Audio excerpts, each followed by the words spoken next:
Syria is one of the most dangerous places in the world to be a child. The United Nations says more than half of the country's children have been affected by the 3-year conflict there. UNICEF's latest report on Syria estimates that 4.3 million children are in need of humanitarian aid within the country, and that there are 1.2 million child refugees.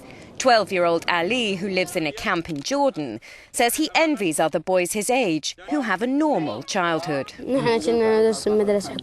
used to study in a government school in Syria, but we were forced to flee from there. We don't have a real school here, and we want to have a proper education like we used to have. Life in the camp is difficult and conditions are hard. But this mother says she would have feared for her children's lives if they'd stayed at home in Syria. I was afraid they might get sick and I wouldn't be able to find medicine or a doctor. Our children got sick during the shelling and we couldn't go out.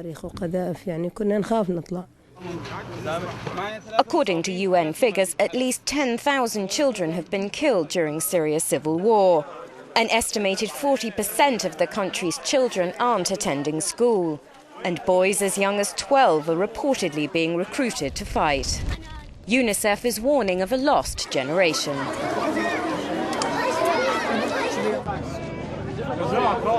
We estimate that about 1 in 10 children in refugee settings are engaged in some form of labor to help their families.